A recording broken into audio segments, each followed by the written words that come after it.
Good morning, Your Honors. May it please the Court, my name is Todd Armbruster and I represent the appellant, Wells Fargo Bank, N.A. in this matter. We would respectfully reserve 2 minutes for rebuttal in the circumstance. Your Honors, the issue in this appeal is simple. We filed a Rule 1.540 motion seeking to vacate... Well, counsel, let me stop you there for a second. Sure. Because the motion you filed actually is not a 1.540 motion. It actually references, and I assume you're talking about the second motion, not the Correct, first Your motion? Honor. The second motion is filed pursuant to 1.440, not .14540. Correct, Your Honor. That was obviously a typographical error. It was intended to be under Rule 1.540. We addressed this issue in the second footnote that was in our reply brief. I understand that, but Okay. let's just clarify, it was not filed as a 1.540. Your Honor, it wasn't corrected. It was incorrect, Your Honor. There's no dispute there. It was intended to be a Rule 1.540 motion. It referenced vacating an earlier order. It requested an evidentiary hearing on the issues that were raised in the motion. It argued 2 grounds for vacating an earlier order. The first ground was lack of notice. Wells Fargo specifically alleged that it did not receive a copy of a motion asking for surplus funds to be dispersed to Aristo. Wells Fargo further alleged that it did not receive a copy of a notice of hearing on that motion. The notice of hearing has an incorrect date. It does, Your Honor. The notice of hearing erroneously indicates that the motion was going to be heard on April 25th, 2011. So this is the typos galore case. There are a lot of typos here, Judge. Another typo, as we're delving into that subject, is in the certificate of service on both the motion and on the notice of hearing. It erroneously identifies my office as representing the plaintiff, Wachovia Mortgage FSB, which is not in fact the case. We represent Wells Fargo. But how do you get to this motion to vacate?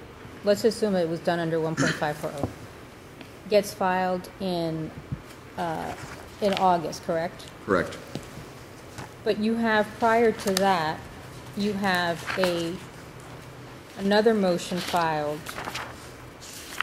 That's a motion to compel under 1.380 that's filed in June of 2012. Yes, Your Honor.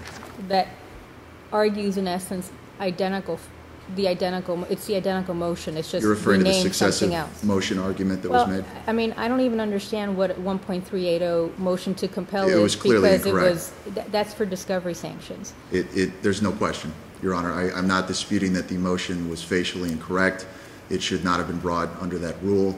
I think that the trial court was eminently correct in denying that motion for that reason alone. In fact, if you look at the transcript from the August 2012 hearing, that's exactly what Judge Rodriguez said. He said, this is not the proper vehicle for the relief that you are seeking. I entered an order in April of 2012 giving these proceeds to Aristo Mortgage. I can't compel them to return those funds to you. However, I'm inviting you to revisit the issue via a proper motion, which is why literally the next day, August 23rd, a motion to vacate was filed, alleging the lack of notice and further alleging misconduct by Aristo. I recognize, Your Honor, that it was identified incorrectly as a Rule 1.1440 motion. However, obviously we were not setting the matter for trial, which is what that rule addresses. But it does address the fundamental problem that Aristo's notice of hearing was wrong, and second, that the allegation in Aristo's motion was incorrect, that it had priority over the established lien of Wells Fargo to the That is correct, Your Honor. If you look at paragraphs 12 and 13 of the motion to vacate, it clearly says we didn't receive copies of these documents, and as a result of which we did not attend the hearing on April 25th, 2012. It goes on to explain the material harm that was caused by the lack of notice, which is to say that it's undisputed that Wells Fargo had a superior mortgage claim here. Our mortgage was executed and recorded 5 years before the Aristo Mortgage LLC lien. It's undisputed that when the hearing was conducted in October, Wells Fargo had filed an affidavit in support of its motion, which explained that it was owed over $216,000 on this lien. So this was not a lien that had been satisfied or some other grounds that would justify giving the funds to a third mortgage lien holder as opposed to a second mortgage lien holder. And paragraph 18 of that motion also identified a lack of candor that was expressed by Aristo Mortgage at the hearing in failing to identify the fact that there was another junior lien holder out there. Not as to appellate counsel Not as to here appellate today, counsel. as to the counsel in the trial court. As to a counsel below, that there was a lack of candor in explaining that there was another lien on this property. But do you have that transcript? We don't have a transcript. The transcript from both of the hearings, Your Honor, are part of the record. Yes, that one, but you don't have the transcript from Aristo's motion to distribute the We do surplus not, funds. because we were not in attendance at that No, I hearing. understand that, but you really can't make that argument as to what was said or not said at that notice, at that Not hearing. at the hearing, Your Honor, but what I can say is that their motion I specifically says... understand what their motion says. Right. Yes. And that would be the argument. Their motion is facially incorrect. It says... And it was set on the motion calendar with no opposition, so. Absolutely. I mean, one of the more dumbfounding aspects is I would have hoped that counsel, recognizing there's other lien holders out there, when Wells Fargo doesn't show up, having previously filed an answer saying, we're entitled to those monies, having previously filed a motion saying we're entitled to those monies, would have at least picked up a telephone, called counsel, and said, why aren't you guys here? The fact that they went forward in the face of this record is more than a little bit dumbfounding and frankly a little bit troubling. And I would have hoped that upon hearing this at the hearing in October, the trial court would have taken a deep breath and said, I need to hear a little bit more about this. I need to conduct a limited evidentiary hearing on this issue. Well, in that regard, when Wells Fargo said that it did not receive notice of the hearing, should Wells Fargo have verified that somehow, filed an affidavit saying, I think that would have been a better here is, practice. in other words, it's kind of just a bald assertion. Your Honor, And I believe they said, by the way, at the first hearing on the transcript, we're not arguing notice. I don't recall that Okay, in the well, first transcript, maybe Your I'm Honor. confused there. But I agree with Your Honor that certainly the better practice would be to verify the motion, to file an affidavit in support of it. However, it's not an absolute requirement. I recognize, as does my client, that at an evidentiary hearing, we bear the burden of coming forth with competent evidence Right, that but if you don't have a substantiates. verified motion or a motion has an affidavit that's attached to it that says the allegations in this motion are true and accurate, then the trial court doesn't have anything. Your Honor, respectfully, I disagree. We cited to numerous cases in the reply brief in which simple allegations of lack of notice, of misconduct, were in and of themselves sufficient to require an evidentiary hearing. The standard is, have you articulated a colorable basis in your motion Right, but for it relief? appeared from and again, we're looking at the record cold. Sure. So we're not sitting there like the trial court is. Well- But it appeared like at the hearing transcript that the attorney for Aristo had proof that, in fact, Wells Fargo had received the notice. Well, we didn't have proof of anything because we were not at an evidentiary hearing, and what he may or may not be able to produce at an evidentiary hearing, I don't know. Obviously, the conclusory statement that I have envelopes for Wells Fargo made by an attorney has no competent evidentiary value whatsoever. How about the conclusory statement by an attorney that someone else didn't get noticed? Again, Your Honor, to ultimately prevail on the motion to vacate, no, that's not going to be sufficient. Is that sufficient to trigger the evidentiary hearing? Yes, that is the argument. We're not getting to the issue of what we would have to prove at that hearing. We're simply saying, what do we have to do to get to that hearing? We Okay. believe that we met that burden. I hear you. And by the way, one of my concerns, which you kind of referenced, so I hope you address it, is the successive motions. In other words, I would look at this as the first motion, the quote-unquote motion to compel, was really a 1.540 motion because it was filed outside 30 days. It wasn't a motion for rehearing under 1.530, so it's a 1.540 motion. It raises two grounds, no notice, and then the substantive argument. The second motion filed, I'd also treat it as a 1.540. But then you have the problem of it's just repeating the same, it's just repeating the first motion. So I'm a little concerned with us recognizing that one could file, the same motion again and again and again until you get the result. I mean, at some point. I would raise 2 points in response, Your Honor. The first point is that the successive motion rule is predicated on a theory that you cannot bring successive motions for relief from an order. So, The first, successive motions for relief from a judgment or an order. If you look at the case law, it talks of we don't want to have successive motions for relief from judgment because that's why we have appellate courts. If you don't like the result the first time, then you take your appeal. The ruling that was made the first go-around was simply as to, can the trial court compel Aristo to put the money back in the court registry? The motion to compel did not seek to set aside any order. Right, but again, because it was a completely improper motion Agreed. to begin with, okay? The only way it can really be treated is as a 1.540 because there is no motion that you could really seriously file under 1.380. I mean, that's just not even in the ballpark. Treating it, Judge, for purposes of our conversation, as two Rule 1.540 motions. What the successive motion rule contemplates is there being a clear-cut adjudication on the merits. In other words, the second motion is simply attempting to relitigate issues that were settled by virtue of the ruling made the first time around. If you look at the order on the motion to compel, it simply says denied. There are no findings of fact, there are no conclusions of law. If you look at the transcript from the hearing in August of 2012, at no point did the trial court say, I'm looking at the issue of lack of notice, I'm looking at the issues of misrepresentation, I find that they lack merit, and therefore I'm denying your motion. The judge simply said, I can't compel them to return the money, and I'm inviting you, the court actually says this, I'm inviting you to revisit this via another vehicle. So I understand your concerns. You're into your rebuttal time, so Thank you. we'll give you some more time.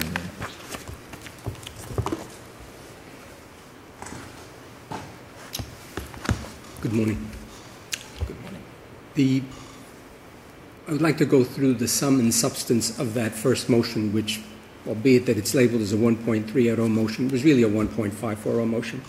Right, but how can you address his point, Mr. Armbruster's point, that in essence, because Judge Rodriguez did not have in front of him, even if it was a 1.540 motion, the specific request to vacate the April 2012 order granting the disbursement of funds to your client, how could it really be a successive motion? Because the trial court, all he did at that moment in time was deny that motion to compel, which obviously was an improper motion to begin with.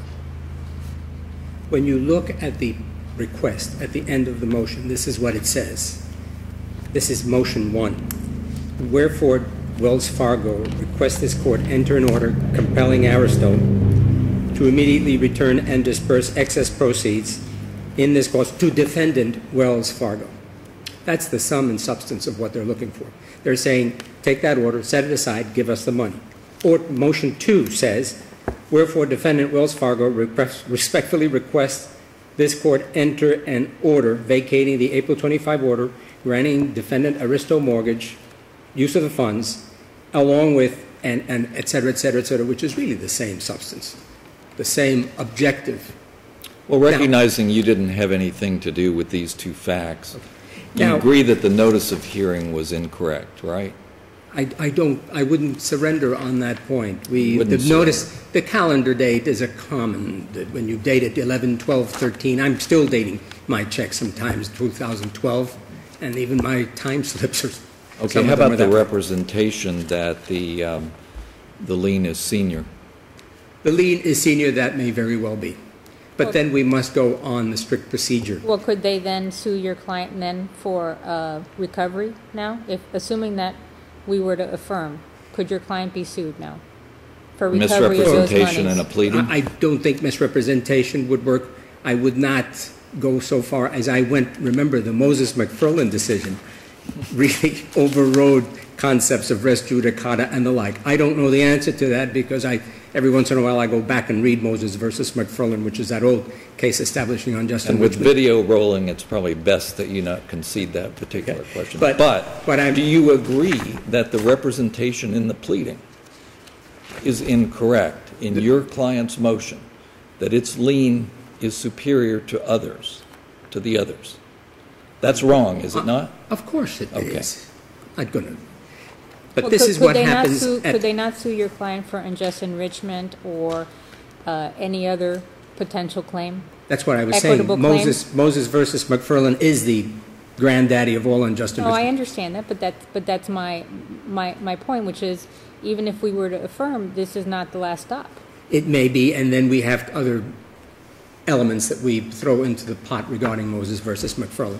But if you look at the transcript, This is what happens. They file this motion on the very same contentions that they seek to assert in the second, and then when the judge says you can't compel him to give the money back because I ordered the clerk to give him the money, the lawyer begins to acquiesce and come back. And at that point, I suggest to you, true advocacy would have said, whoa, Judge, this is what the motion really is. You're not really looking at what it should be. And then the judge says, so I don't know what other vehicle you can use to get it back. You choose. And then instead of saying, no, Judge, we want you to rule on this motion, we're going forward, or et cetera, they acquiesce to it. And they say, okay, thank you, Your Honor. That's a kindly trial judge saying, you got the wrong motion, champ. Sometimes go back and amend. Yes, Judge Salter, but sometimes the trial judge is wrong, and it is our function at that point to come back and say, Judge, it's wrong. Nonetheless, the trigger, and they insist this notion that there was an evidentiary hearing. The evidentiary hearing is not for the purpose of establishing the notice. If you sift through this, is to say, Judge, there was a misrepresentation to you, and that is even urged today, that somehow there was something said to... Well, you only get to the 1.540 if you have certain conditions that are met, and one of them would be fraud. Fraud, yes, a fraud. But the fraud then, if we fall into that, should have been taken way back from the original... misconduct. From the original, or misconduct, then it should have been taken from the original order that was entered, or from the subsequent order that was entered August 22, 2012, and say, this is what it was, this is what the sum and substance. Instead, they come back with what is ostensibly a successive motion.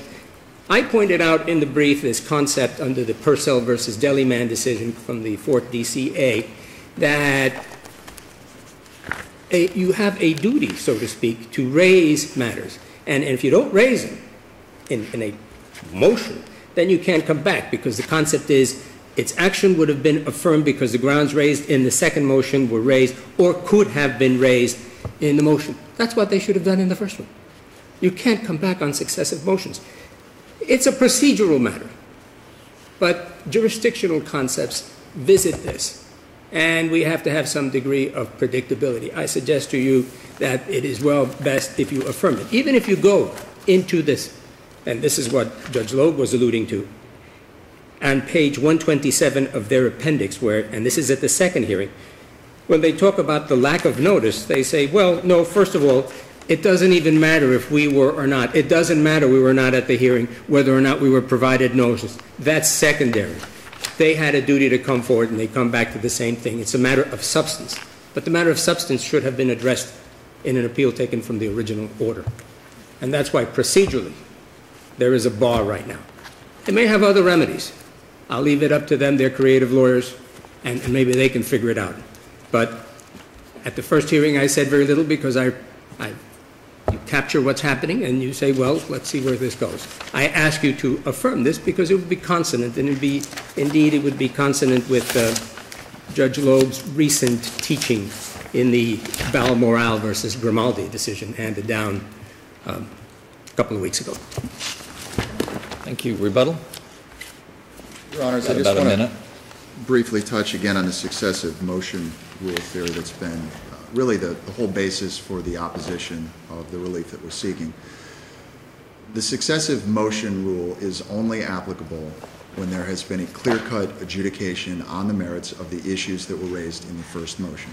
You don't have to go any further than the transcript in the August 2012 hearing to find that Judge Rodriguez did not pass on the lack of... Let's assume the second motion is the only motion that was ever filed, and it is a proper 1.540 motion. Yes. And it's the only 1.54 motion out there. It's still denied by the judge, by the trial court judge. All right. So tell me how he erred when, at the hearing, Mr. Rosenfeld says, it doesn't matter whether we're at the hearing, whether we have notice, that's not the issue. The issue is what their motion says.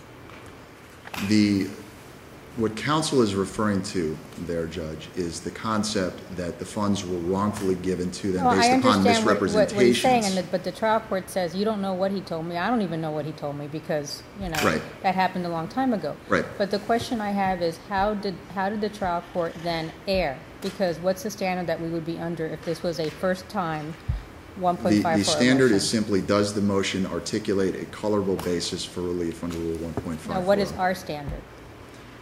Abuse A of review. discretion. Abuse of discretion. Yes, So and what tell me how Judge Rodriguez then abused his discretion. What I am suggesting- Assuming it was a straight 1.540 motion the first time around. What I am suggesting, Your Honor, is very simply that no reasonable judge, faced with these allegations in a motion, that there was lack of notice, we didn't get a copy of the motion, they went forward with the hearing in our absence, they failed to exercise sufficient candor with the trial court judge, could look at that and find that there was not a colorable entitlement to relief under Rule 1.540 and require that there be a limited evidentiary hearing on that issue. And Okay, do you but- have a case that supports that position? Your Honor, we've cited to numerous cases. Or what's your best case? The best case that, for which particular prompt, Judge? I mean, Wolf For would be... your position that it would be an abuse of discretion. Your Honor, Wolf would be the case that would address the issue of the misrepresentations that I believe was a 2011 Third District Court of Appeal case. And in terms of the issue of the lack of notice, I believe that the best decision would be the Liberty Mutual Insurance Company decision, which talks about failing to receive notice of a hearing, a motion, etc. And so, Your Honors, I see I'm about out of time. I'd like to answer a question, ask a question. I mean, you know, one of the ideas on appeals, you know, we can't say a trial judge made a mistake unless the issue was squarely presented to the trial judge and the trial judge ruled. And I am concerned about the successive motion. But at the final hearing, the October 17th hearing, Wells Fargo argues, quote, they, referring to the other side, came into court and did not represent that we were the second lien holder and took the $176,000 and we want it back. The judge then says, well, you know, what are you arguing about that you didn't get notice? And the lawyer at the hearing says, no, first of all, it doesn't even matter if we were or not. It doesn't matter whether or not we were at the hearing, whether or not we were provided notice. That's secondary. He had a duty to come to you and say to you, I think that there was a prior lien holder. Right. So I guess, I mean, if the attorney is saying to the trial judge, look, the notice issue is really not that important, can we reverse the trial judge saying, you guys didn't get notice? I think you can, Your Honor, in the sense, if you look at the transcript from that hearing, the judge does not base his denial of the second motion on lack of notice or misrepresentation. What he basically says is, I don't remember this case. You weren't at the first hearing. You should have raised these arguments back in April of 2012. Therefore, I'm denying your motion. To me, when we talk about an abuse of discretion, that's the epitome of it, to say that I'm denying your motion to vacate a hearing that you did not attend because you did not attend. I don't see how a reasonable judge could make that finding, and that is why we are asking, again, simply that this matter be reversed for the issue of a limited evidentiary hearing as to the merit of the allegations in the motion. I recognize, again, an evidentiary hearing on whether or not Wells Fargo received notice. Misrepresentations and lack of notice, And yes, Your Honor. Counsel, what's your best case for the proposition that you would be entitled to a limited evidentiary hearing for a hearing on a 1.540 motion? Your Honor, we cited to numerous cases, but I guess the best case would probably be the Liberty Mutual case, the Wolf case. Again, they all talk about the concept that if you allege a colorable entitlement to relief, that's what triggers the necessity of there being an evidentiary hearing. And that's all that we're asking for, Your Honors, is an opportunity to present evidence on these issues. All right. Thank you, Your Honors. Thank you to Thanks, both of of you. you.